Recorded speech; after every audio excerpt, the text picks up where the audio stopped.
On today's episode, powered by BetUS, we will preview the Week 8 matchup between the Cardinals and the Dolphins. It's Kyler versus Tua, round 2. Is Tua going to beat him so bad that Kyler won't shake his hand again? We'll find out, because Tua has cleared concussion protocol officially, and he will start this weekend. Plus, Sieler, he needs to learn the Three Stooges eye poke prevention method, because he is out with a broken orbital bone that he suffered in practice. We got a tons to talk about on today's video, so smash the like button, subscribe if you're new, and let's get into this.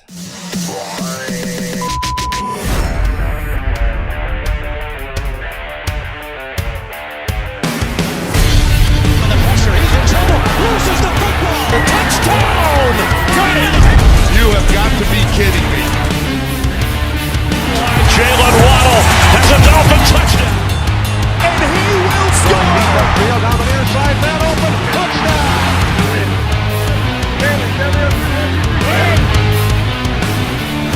The run from Tua Tagovailoa. Touchdown! He's going deep! He's got it for the touchdown again!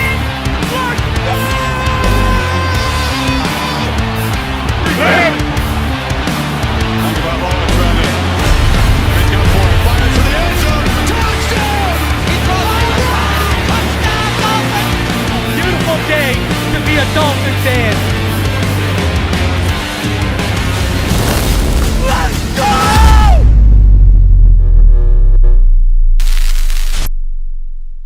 What is good, Fin Nation? What's good? It's your boy Reason, and we are back here for another one. Appreciate all of you for coming through on this Friday as we get ready for week 8 of the Miami Dolphins season, officially just around the halfway point. So here we go. Tua, we'll talk about Tua today. We'll talk about Sieler, all of that jazz, everything going on with the Miami Dolphins right now. Let's talk about this for a second. I mean, the Los Angeles Rams did what to Brian? Come on, guys. There was a part of this fan base that was telling me Brian Flores should have never been fired. He's the greatest defensive mind of all time. And the hot start the Vikings got off to are reasons why Flores was the right guy. And McDaniel, what's happened to that the last couple of weeks? And listen, I'm going to tell you this much. If a game ever comes down to one penalty, you didn't do enough.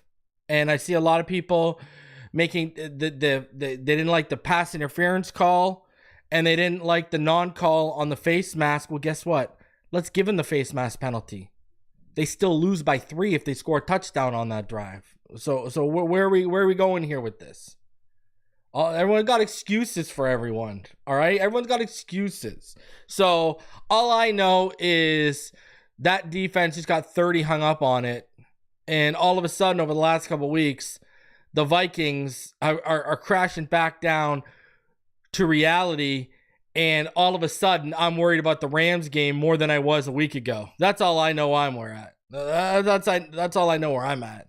So, I mean, we'll see what goes down, but all of a sudden that Rams game don't look so much of a easy check mark for a W. Now it looks like it is going to be a tough one. So let's see what happens, right? So, shout out to everyone in the chat. Friday roll call. Let's do it. By the way, smash that like button. Pro special, Robert Thomason, Mario Gonzalez, Robert Shelton, Allen, Chuck, James Steele, Knight, The Turncoat, Brittany Lurie, you know what I'm talking about, Brittany. Ruckus, Daniel Barry, Teddy, Lemony Crawdad, 99, Russell Swan, Lucky Longman, Troy Hicks, Ruckus, Rakid Devod, I'll probably butcher that one. Big Nick, South Florida Accountability. Who else? Perfect Tommy, Swamp Donkey Crypto, Al Kilpatrick, New Attitude, Tori Dixon, appreciate all of you. Rackus, not Ruckus. It's Rackus. Rackus. Rackus. Is it Rackus or Rackus? See? How's that you pronounced in yours? Rackus. Rackus. So I want to know where that came from. All right? I want to know where the Rackus came from. What are you racking up there? Are you a gym rat and you're just rack me, baby? Is that what you are? Oh, like noise. Okay. I thought you're out here one of those gym people saying, because I think you meant ruckus. If it's like the noise, that's ruckus, my friend. Rackus is, yeah. I'm not here to tell you may have misspelled your YouTube handle, but you may have misspelled your YouTube handle. Like making noise. That's ruckus. That's ruckus. You know, so appreciate you, Rackus. Okay, appreciate you. All right, you're like the you're if like I don't know, if an Australian tried to pronounce ruckus, I guess it'd be Rackus. You know, or maybe Brittany's right. Maybe you got that southern accent. So appreciate all y'all for coming through right now. Oh man, I you know, it's love each and every one of you for coming through and making the week fly by. If you haven't had a chance, go join the Patreon or become a channel member. I've had a couple updates over the last couple weeks, and man, you know, listen, this is what I gotta say. You know, shout out to Snake Plissken, because real men wear patches, Zach. That's all I gotta say. Huh? Real men wear patches. That's all I know. Hey, Kurt Russell, man, whether he's Snake Plissken or Captain Ron, all right? Real men wear patches. That's all I know. That's all I've ever known. All right. So guess what? This episode, it is powered by BetUS and Tua Tagovailoa's comeback. They got the Dolphins minus 190 on the money line right now. Cardinals plus 163 over on BetUS. Go over to betus.com. Use promo code YouTube150. That's YouTube150. And you will get your first 3 deposits matched by 150% up to $2,000. Man, I tell you to make some money off the Dolphins when Tua was out and we were losing. You know I'm going to tell you to go make some money with Tua back this weekend, because I think that he's going to be sharp right out of the gate. I do not see very much rust coming out here. This guy's locked in right now. So go to BetUS. Go use promo code YouTube150. Fastest payouts in the industry. 24/7 customer service. All I ask is that you gamble responsibly. MVP, he's missed too much time. This man would need to be throwing 4 touchdowns a game to like 0 picks and like 350 a game to have a shot. To even have, and even still, I mean, 350 a game. So he'd be just over 4. He needs actually like over like 400 a game, really, because he's only got 11 games left. So 400 a game, 4,400 yards remaining on top of what he's already had. He'd be flirting with, you know, if you do the math, he'd be flirting with what, 48, 83 if he were to throw. Like, this guy needs too much time missed, man. I will be at, 0 interceptions for sure. What up, Fox? Don't talk to the turncoat in the chat, Fox. I will be at the game Sunday, so here is my Sunday live donation. Swamp Donkey Crypto showing love, getting it in early, and hopefully the early donation starts something. Hopefully it starts a win streak, bro. Because remember last year when we were on that win streak, you know, man, shout out to Watch Mister. He was donating every time every time right before the game started, and then that when we were on that win streak, when we were really ripping it last year. So listen, I don't need the donations. What I need is the sanity that comes from, my God, let's just go on a winning streak. I've talked about this before. Y'all think it's hard being a fan?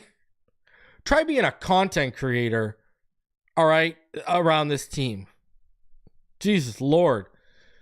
I mean, you got to defend your takes through the good and the bad, right? You got to admit your mistakes when you make mistakes, but then when you want to take a victory lap for being so right, oh, you're so arrogant. Oh, you're so cocky. All he ever does is talk about how right he is. Well, that's a fact of the matter is I'm right 90% of the time. So my bad that you see far more victory laps than me admitting I'm wrong, but whatever.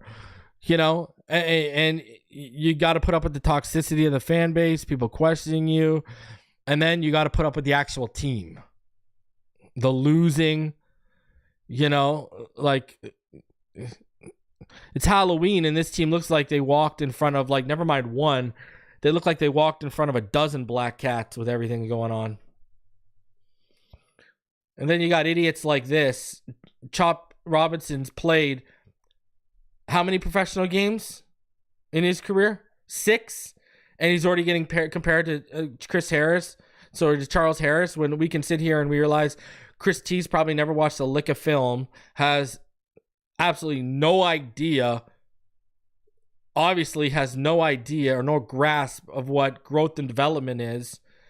Couldn't write a scouting report or evaluation to save his life, but he'll jump in my chat and he'll say Chop is Charles Harris 2.0 after 6 games. That's the stuff you got to put up with as a content creator. Ignorance and idiocy. It's everywhere. Reason, which hat you wearing for Sunday for good luck? Please don't wear it. Wear something else.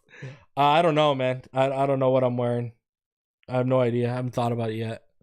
Usually that's a last minute decision,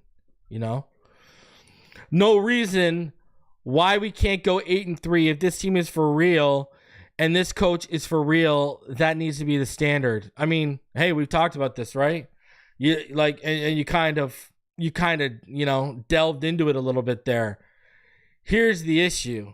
Not only do you got to worry about the players, having to perform up to a standard to get an 8-3, we got to worry about the coaches coaching up to a standard at 8-3. I wouldn't be surprised. Notice how he disappeared? I would not be surprised. I would not be shocked. When, all I know here is Scott Thompson's not really good. OG Reason, are you really coming to this game, fam? No, I'm going to come into the Raiders game. I am going to the Raiders game. I'll be out there with Jennifer. I think Dougley's going to be down there too. Because Saturday night, a bunch of us are going to the Panthers-Jets game. I got a new sponsor that'll be starting in November, and the new sponsor is hooking up sweet tickets. So we're going to that. And then on Sunday, I'll be at the Raiders game. And then I'll be taking a train back that night because first thing Monday morning, count out my wife. I got to go back to Orlando because the wife's like, we're going to Magic Kingdom, so you better be here. So there you go. Me, always leave me out. Oh, Brittany's coming to the game too, apparently. So there you go. Big Nick, here you go, rookie. Brand new scheme. Now go to dominate. Here you go, rookie. Brand new scheme. The elite of the elite when it comes to athletes and offensive linemen. I showed, go back to my, evaluation and my film study from this week. Chop Robinson, right? He was winning with a bull and then went with the rip, and he was held blatantly by Braden Smith, and there was no call. And if Braden Smith didn't hold him, chops through with the rip, and chops sacking Anthony Richardson. It was right there, but he got held, and there was no flag, there was no call. But no one want to talk about that, right? No one want to talk about that. So, whatever.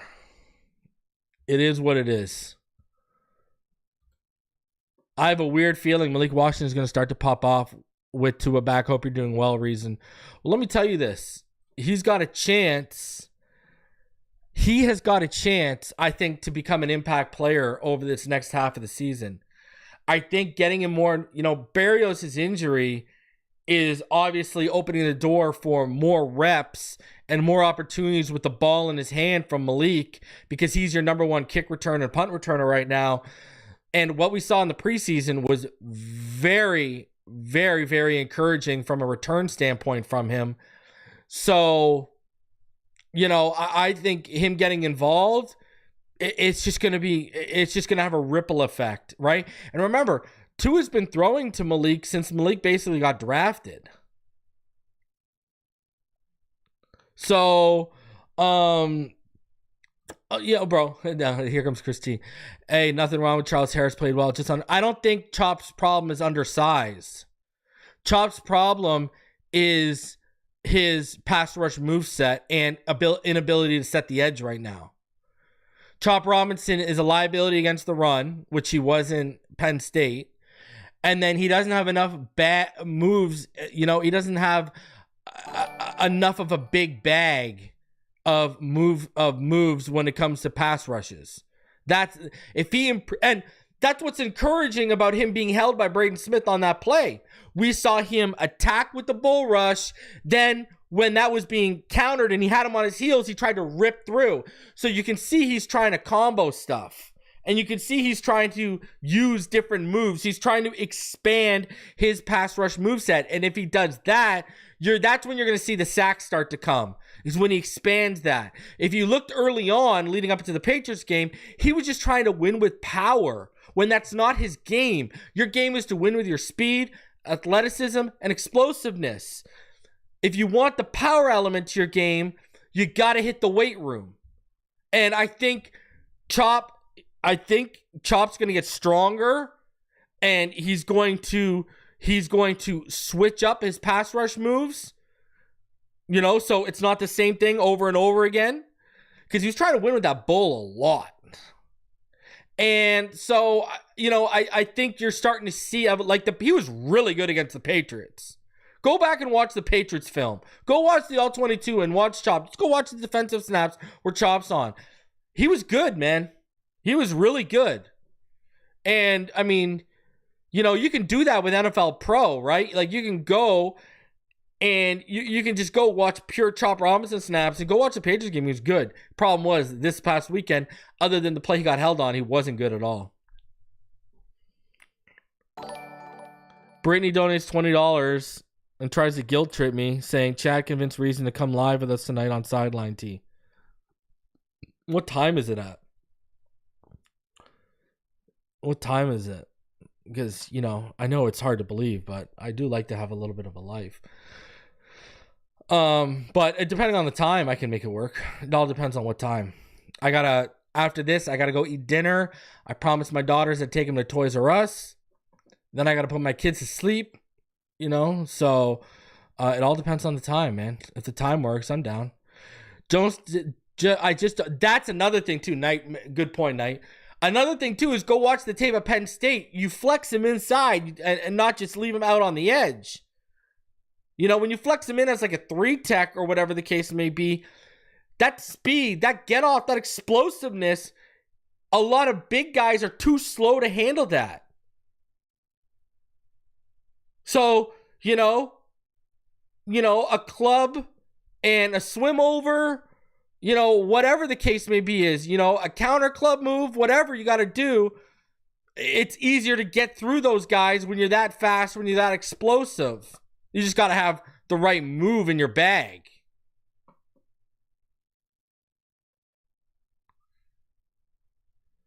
Yeah, look at Jen. Reason, don't be an effing slacker. You got to come on the show with us tonight. We're in crisis. Yes, we do still have Toys R Us. Canada's got something y'all don't got. Well, I mean, I got to know what time it is. If I know what time it is, then I can make it happen. Yeah, well, we learned real quick. Hey, what have I told all y'all? I told all y'all, don't give me that, not you, but I told all y'all, don't give me that BS, because I sat here and watched people fanboy over Malcolm Perry, over Lynn Bowden Jr., over complete jabronis that Tua elevated and made relevant, who are somewhere in America flipping burgers right now. So, I've seen Tua elevate mid to below mid, and I was telling everyone there's a reason why Tyreek had better numbers with Tua than he did Mahomes. And, don't give me the other receiver, there's no other weapon argument because we got Waddle. They had Kelsey over there. So, man, that narrative was BS from the beginning.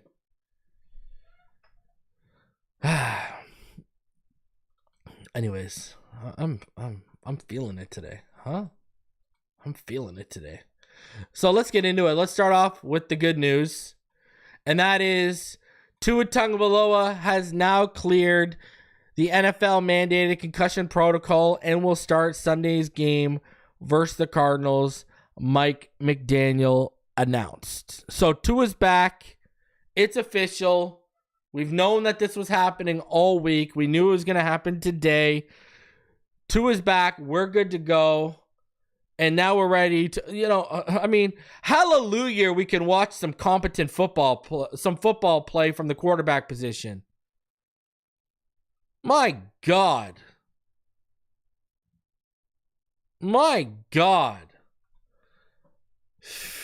I'm so blessed right now. Yo, I got a story for you, Rackus. So funny you mentioned Denver. I went to my card store yesterday looking for some product, and we're just looking at 2024 stuff, and they had Origins, and it was 2024 Origins, and they were the one owner. He's like, yeah, it's like that stuff's got Bo Nix in it, right? And I'm like, yeah, man. I said, but who the hell wants to pull a Bo Nix cards? He's, I'm a Denver fan. And I was like, man, if you guys had a real quarterback, you know how good you guys would be right now. Furthering that story, the last hobby box of Origins was about 500 Canadian. I contemplated it and I said, I went with something else. I went with some Select and some Topps Composite. And so there was a guy sitting at the table. He had just opened 2 boxes of Mosaic basketball and totally bombed. So he's like, hey, throw me the box of Origins. So they literally threw him the box of Origins. He's sitting down, and we all huddled around him. I shit you not. I said to him, hey, man, when the Jalen Wright auto comes out of there, I'll buy it from you. Third card in, on card, Jalen Wright auto. I didn't buy it from him, but on card, Jalen. And they all looked at me. They're like, holy crap. 2 cards after that, 1 of 1, NFL Shield, Brock Bowers. I was like, man, I was telling everyone I would trade up for Brock Bowers. They told me I was nuts for wanting to trade up for a tight end. Brock Bowers is balling, and Jalen Wright was on my man crush list. I'm like, this box was meant for me. I was so sick to my stomach driving home yesterday. It was unbelievable. I was so sick. That Brock Bowers card is like a $2,000 to $4,000 card. American. I was so bitter. I'm like, I would have got the PC card with the Jalen Wright, and I would have got a 101 Brock Bowers. But I said, I don't feel like spending $500 on Origins. The one time I'm not aggressive. And I come home and I tell my wife, and my wife's like, the one time you're not aggressive in buying the box. Brother, go back. People thought I was crazy for wanting us to move up for a tight end. Thought I was crazy. Now you see what Jonnu's done in this offense, and you see what Brock is doing with jabronis like Gardner Minshew and Aiden O'Connell. You know what that guy would do in Miami? Brock Bowers is the best tight end in the league right now. My God. Oh, don't even start on what Brock Bowers would do in Miami right now. Man, absolutely hurting over that. When you're right, you're right. I don't know what else you can say. When you're right, you're right. Just like I was talking about Jaden Daniels 4 years ago when no one was talking about him when he was at Arizona State. When you're right, baby. All right. Continuing on. Here is the bad news from today. Dolphins' Zach Sieler suffered a fractured orbital bone in practice. Sources tell Cam Wolfe and Ian Rappaport. Sieler is out Sunday versus the Cardinals and being evaluated to judge how long he's out and if surgery is required. All orbital bone fractures have different timelines. Like, are you kidding me right now? Our best defender? Like, what? Because he didn't do the whoop, whoop, whoop. Because he didn't do that? Are we serious right now? What kind of luck does this team have? What kind of luck does this team have? Tell me. My Lord, there's no way you can't convince me there isn't the Tequesta curse. Hey, brother, don't get me started on Tavondre Sweat. Another one. I know Jen's in the chat. Another one. There were two guys I said you should replace Wilkins with through the draft if you're going to move off of him and not sign him. Jalen Carter and Tavondre Sweat. And Tavondre Sweat is just an absolute animal. Don't even get me started, man. Don't even get me started. Shout out to Jen. Sorry I had to say that about your boy.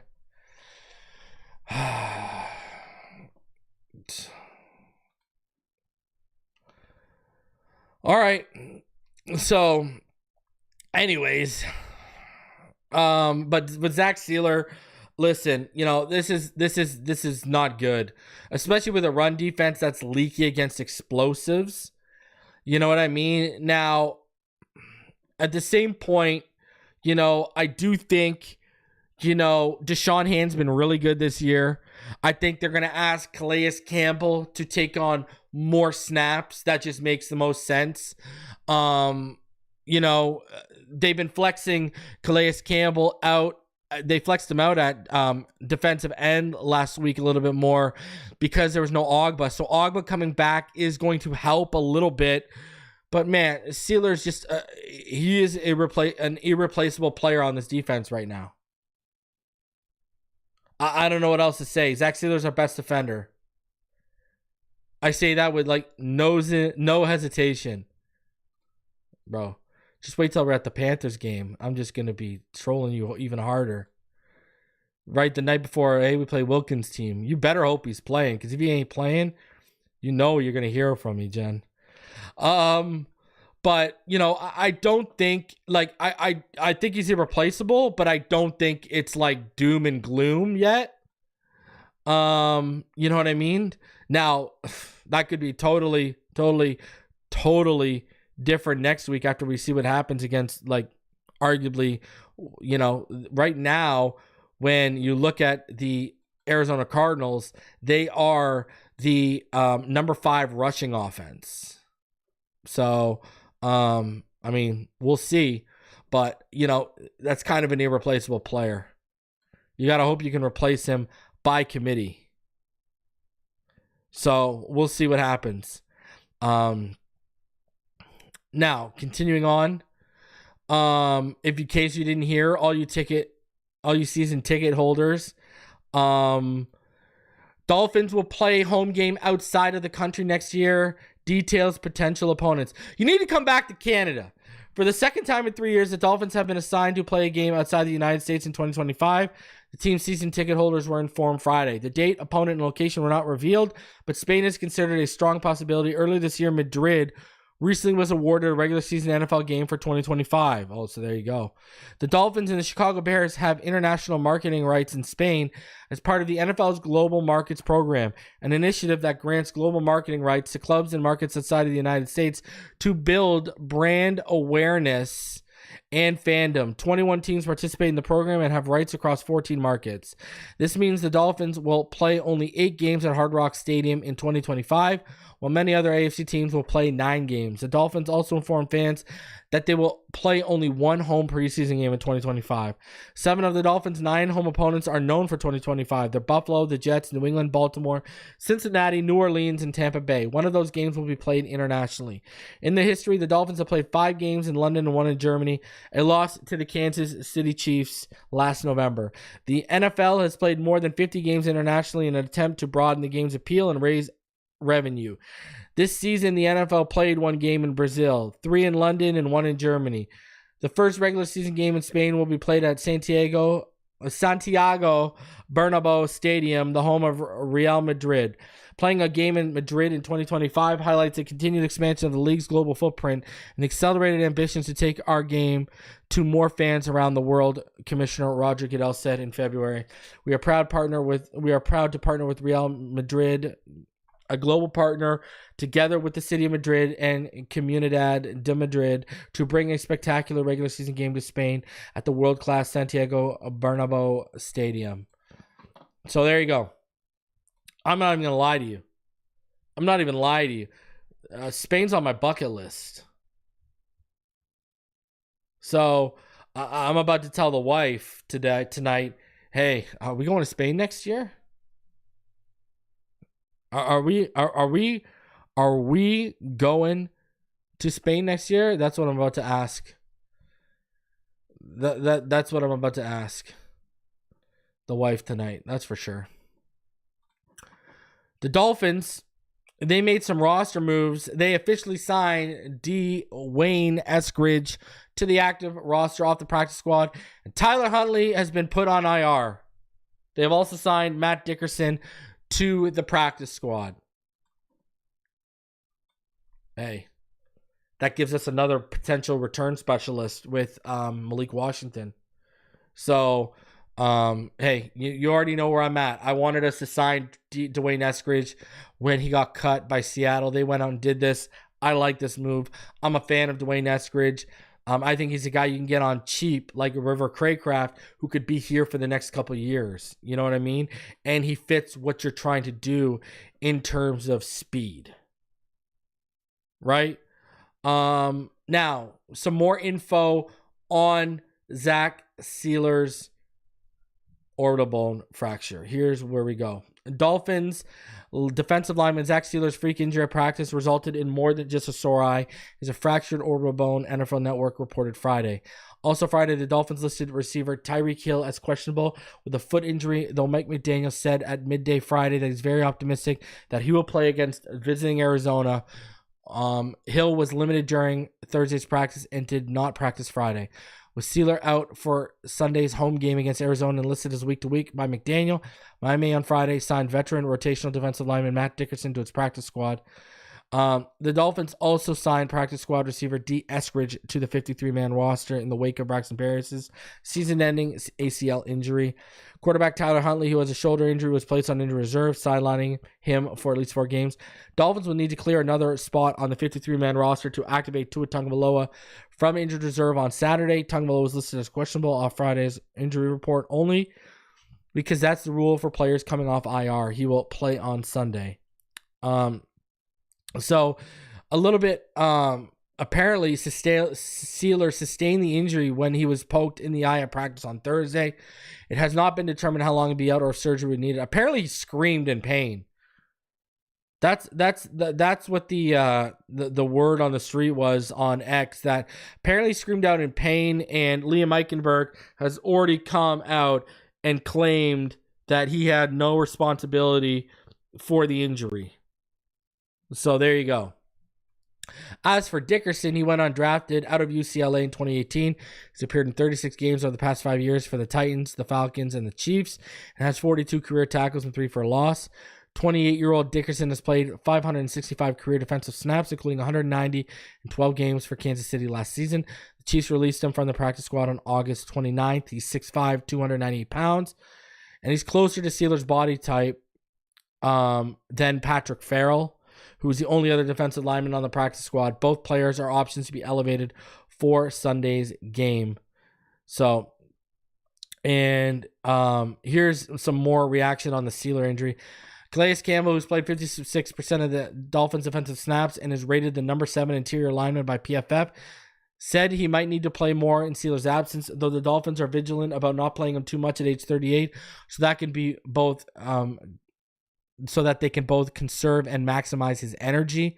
I think I have a few more snaps in me, but I also know I'm limited in how many more snaps I have, Campbell said. I'll tell them if I'm good or if I'm not. Deshaun Hand, Benito Jones, and Brandon Peely, also figured to play more in Sieler's absence. Sieler has played 79% of the Dolphins' defensive snaps, and PFF rates him 17th amongst 119 defensive linemen. He has 18 tackles, 2 sacks, a fumble recovery, and an interception in 6 games. Several teammates said Sieler yelled after sustaining the injury during Thursday's practice. He was like, "Damn my eye," Robert Jones said. I don't know what happened. No Dolphins volunteered who inadvertently poked Sieler's eye. Guard Lee Meikenberg cracked that. Some would say maybe I did it, but I didn't. I told him he could probably be a pirate for Halloween with the eye patch. I didn't really see it. I just know he was screaming and covered his eye. Running back Raheem Mostert said, I did talk to him, and he said he felt good. Calais Campbell said of Sieler's injury, he was out there today talking and laughing and having a good time. I still haven't seen the play. It stinks, but we will be okay. It's a great opportunity for other guys to show what they can do, but he's a big force in the middle for us and such a smart player, and we have real good chemistry and communication. Get new guys in there. It's a little bit of an adjustment, but that's part of football. Taron Armstead said the risk of linemen sustaining eye injuries in practice is a real thing. It was incidental for sure. Nobody's trying to go for an eye. Playing fast, playing how big guys moving around. Zach is one of the best players on this team, one of the best players in the league. It's definitely unfortunate. So, besides catching 7 passes for 96 yards against Indianapolis, Jonnu Smith also became the first Dolphins tight end to score a touchdown in 23 games and the first FIU alum to ever score a touchdown for the Dolphins. He was amused to hear the FIU factoid, scoring touchdowns for college and pro programs here in South Florida. It's a cool stat to claim, he said, scoring in Miami. Offensive coordinator Frank Smith said the team has wanted to get Smith more involved.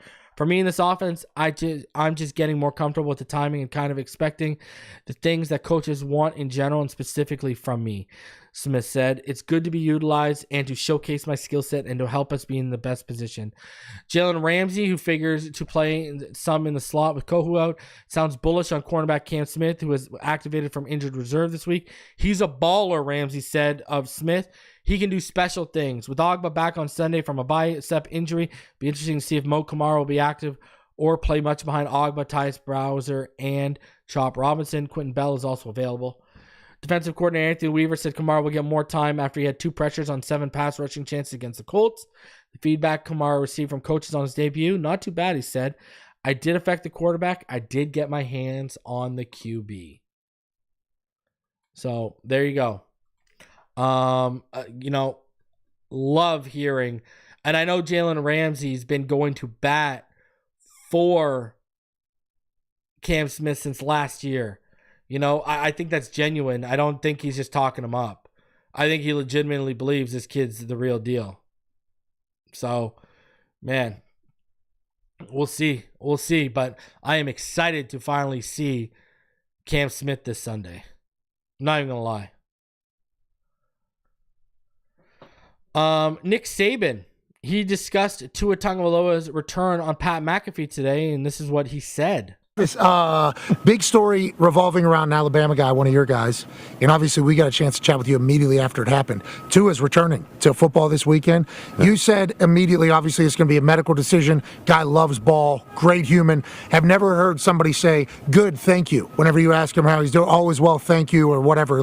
Nicest guy of all time. Thanks for asking. Thanks for asking. There he is. He's coming back to play this weekend. How do you feel about him? What do you expect from him? And how excited are you to see Tua back on a football field? Obviously a place he loves. Right. Well, I'm concerned that I want Tua to be safe and healthy and not have a football career that's going to impact him down the road. Agreed. All right, number one. Mm-hmm. All right, number two is I think organizationally this is a medical decision. This is not an organizational decision. People look at him and say, why are they letting him play? I think the doctors make that decision. It's a medical decision. Then for him, it becomes personal then, as to I really want to play. I'm a competitor. I love playing. I want to play. So he has to make a decision: is the risk reward from a medical standpoint worth it to you? And I think all those things are in play now. If he wants to play, which I've talked to him and I know he wants to play, I know what kind of competitor he is, then I'm happy for him that he's having the opportunity to play, but I also pray for him that he doesn't have any issues. We all are First things first, Chris G, start up that petition and I will plug it on this. You go start that petition right now and I'll plug it on this channel. I'm not even lying to you right now. So Nick Saban, very logical, level-headed answer from him, you know, like you can tell he's genuinely concerned for Tua because they're friends outside of football. And, you know, Saban's like a mentor to him. So you can tell he's genuinely concerned, but what does he tell you? That this is above the organization. This is what doctors are saying. This is about what doctors are saying. You know what I mean? So, and then he says, after the doctors clear you, it becomes a personal decision.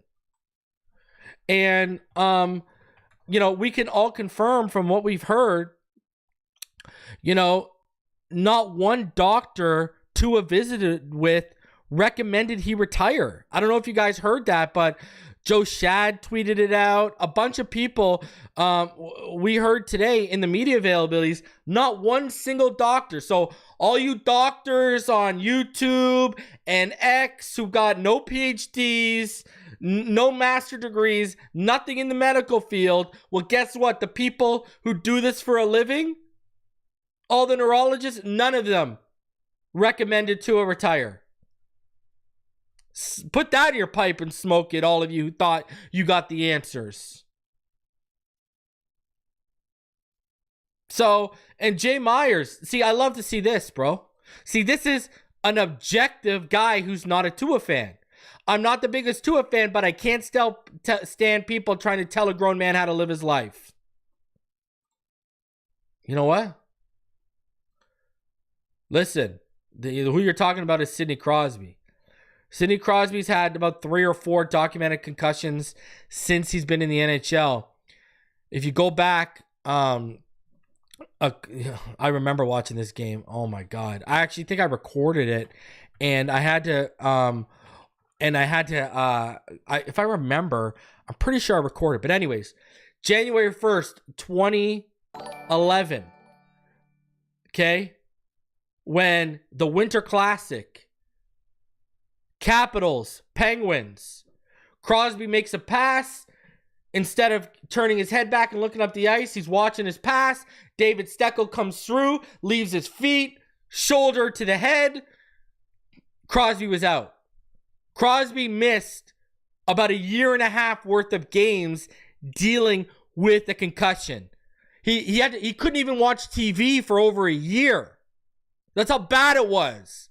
So I've seen athletes, some of my favorite athletes, actually affected by real devastating concussions.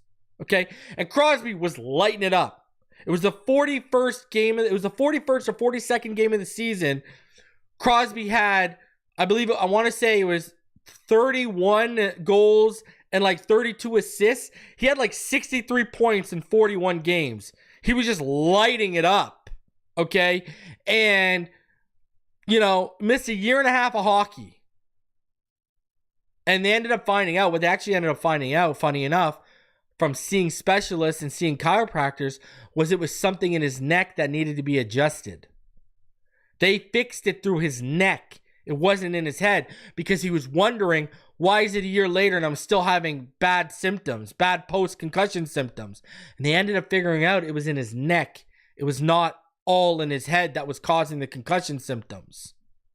So, you know, came back. We won back-to-back Stanley Cups 5 years later in 2016 and 2017. I was there game 2 for both against the Sharks and the Predators. And then I was there opening night, the 2017-2018 season, to see the banner lifted into the rafters. So, you know, I've seen high-level athletes have devastating concussions and come back from it. So, if you really want to learn about an athlete battling serious concussions, go look at Sidney Crosby. Go do some research. All you Panthers fans, especially all you bandwagon ones that are new, that weren't watching in 96 when my Penguins lost to the Panthers in the year of the rat in the Eastern Conference Finals. All I know is if our forefathers had this, I might hurt or kill myself mentally. Then we wouldn't live in the free world we live in. People need to grow a set. Dying for something you believe in and want to do is a strength. Interesting. Interesting stuff.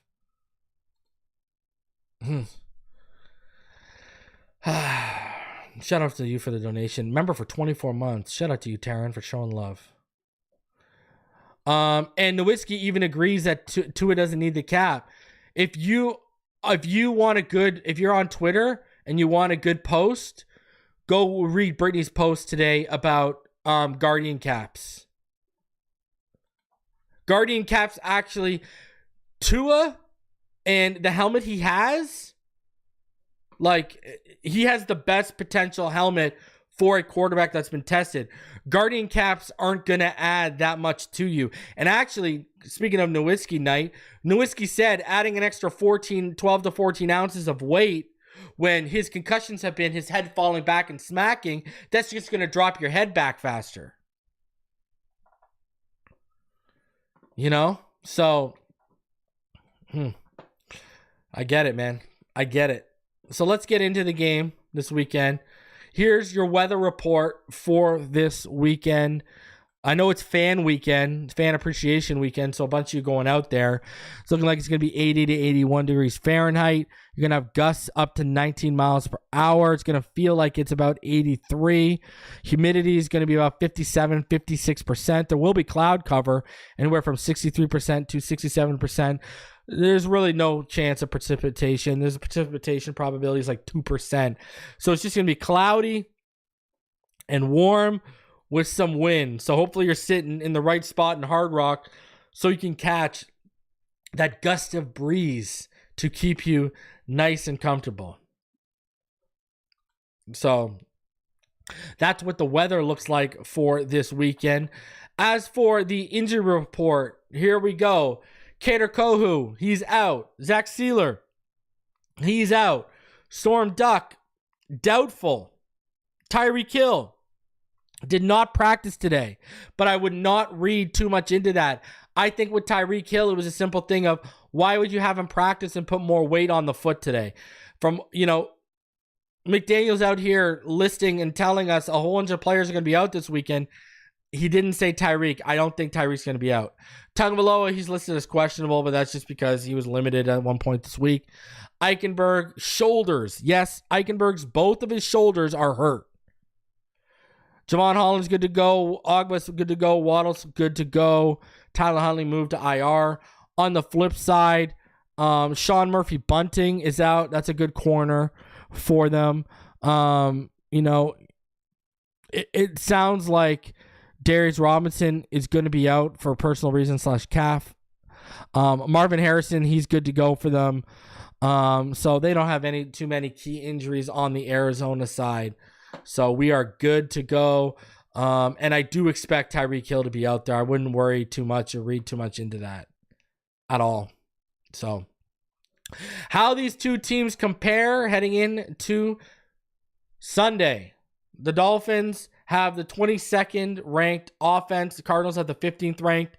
Dolphins 27th ranked passing offense, but we know that's because Tua has been out and it's been jabroni central.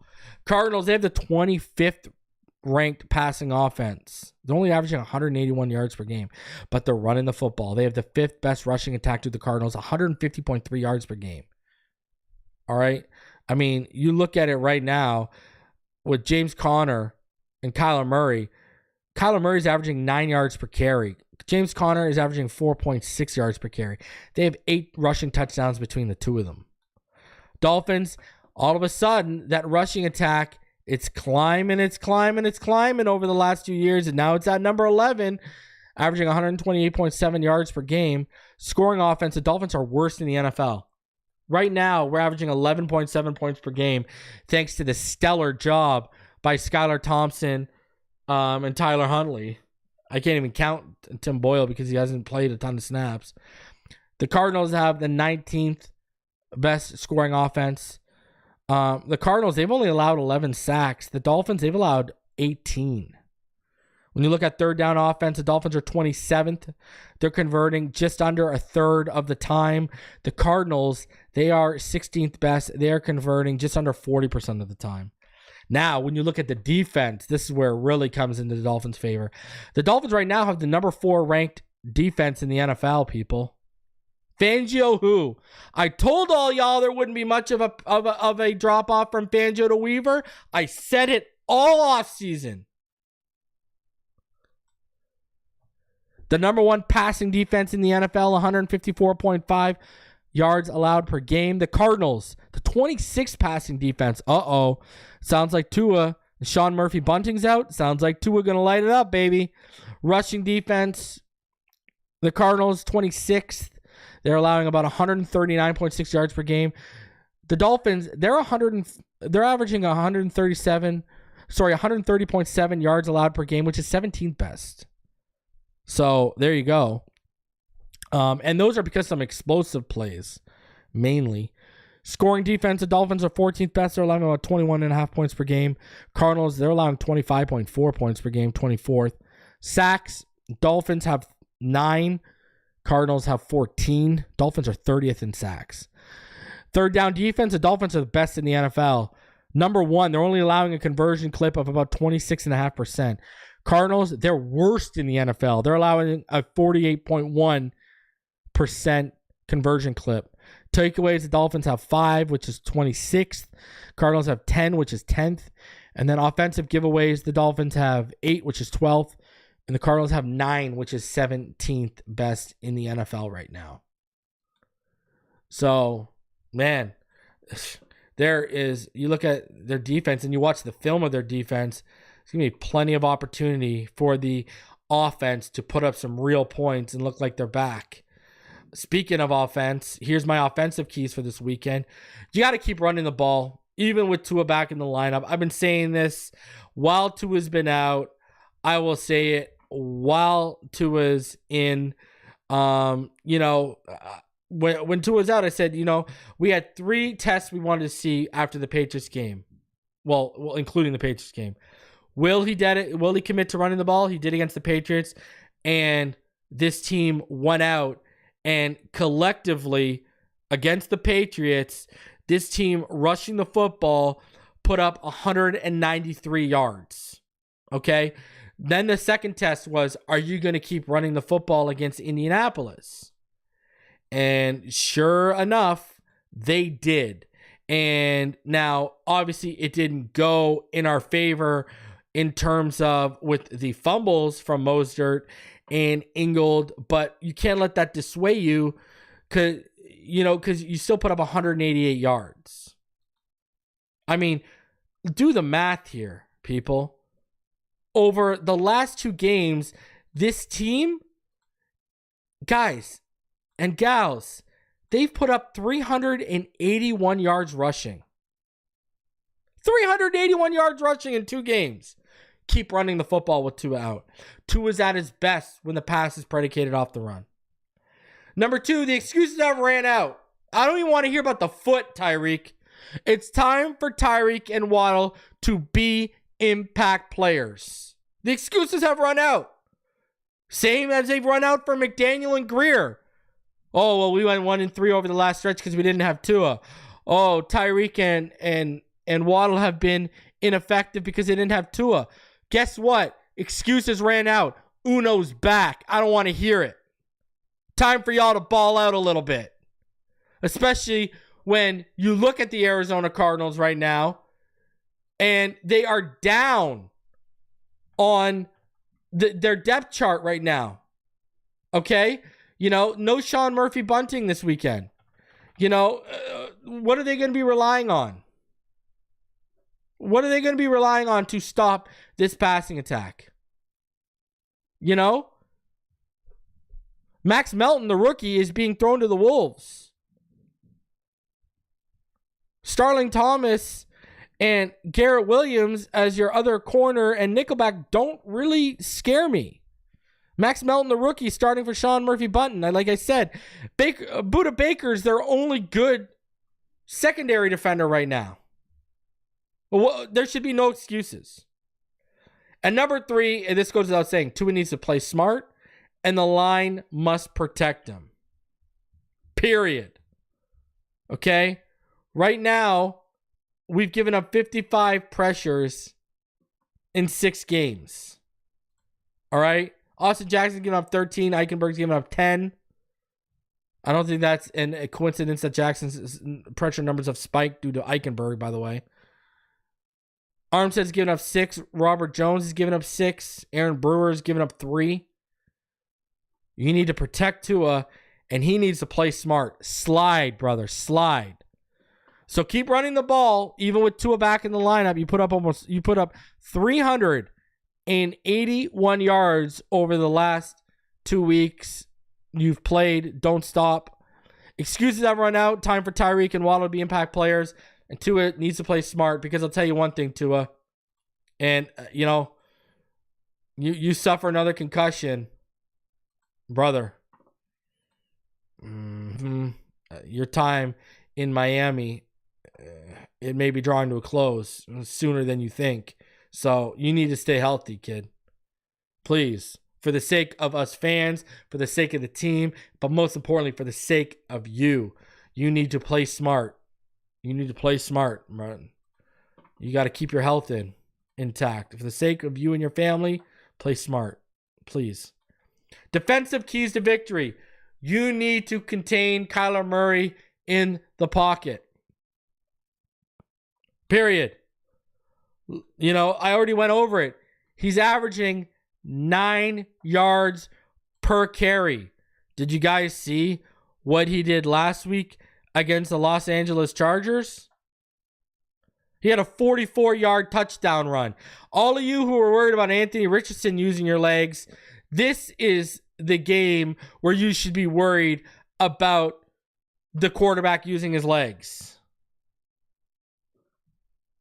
You got to contain him to the pocket, man. He's only averaging about 190 yards per game passing. You got to keep him to that pocket, man. Sound gap integrity is a must against James Conner. And I know you don't have Sieler, so it sucks. But right now, James Conner has 504 yards on 109 rushes, 4.6 yards per carry, and he's eating guys alive. His longest run this year is 22 yards. He's just slowly eating away and wearing down defenses. Kyler Murray's longest run this year is 50 yards. So you need that sound gap integrity this week. And please, I said it last week, I'll say it again. Goodson went off. Don't let this be the week where the rookie Trey Benson goes off against you. He's only averaging 3.6 yards per carry right now. Don't let him be the one that goes off against you. All right? Because I mentioned Kyler. I've mentioned James Conner. And watch, Trey Benson's going to be the one that goes off. Please, God. Okay? And number 3, the secondary should be able to lock down the passing game. I mean, what do they have? Trey McBride, Marvin Harrison Jr., and Michael Wilson, and Greg Dortch. Come on. Watch, Elijah Higgins, a legacy game incoming right now. Elijah Higgins already has 2 touchdowns on the year. But, between the safeties and the linebackers, you should be able to handle Trey McBride. Ramsey can lock down Marvin Harrison. We should not have any problems locking this down. Period. So contain Kyler Murray to the pocket. Sound gap integrity is a must against James Conner. And secondary should be able to lock down the passing game this week. Now, my matchup to watch heading into this week, now I know Sieler's on here because it wasn't announced he was out yet when I had the graphic made, but what this represents is this is the front 7. This is the Miami front 7 against Kyler Murray. That's what's going to be the difference. If you can keep Kyler Murray to the pocket, if you can stop any potential explosive runs, you're going to shut down that offense pretty quickly. So for me, that's the must-watch player matchup. The Miami Dolphins front seven against Kyler Murray. I could have done Tua versus Kyler, but I like Tua's matchup against their defense a lot, so I'm not worried. So you got to contain Kyler Murray, period. Bonuses, Call of Duty Black Ops dropped today. Hey, listen, I was thinking about getting that game. Let me know, is it good? Because I was actually looking at it a couple nights ago. I'm like, man, I was going to pull the trigger on the Vault Edition. So let me know, is it good or is it the same-ish over again? Robert Thomason says 8 in the box versus the Cards. I'm down, just don't get caught slipping. How do I see this game going?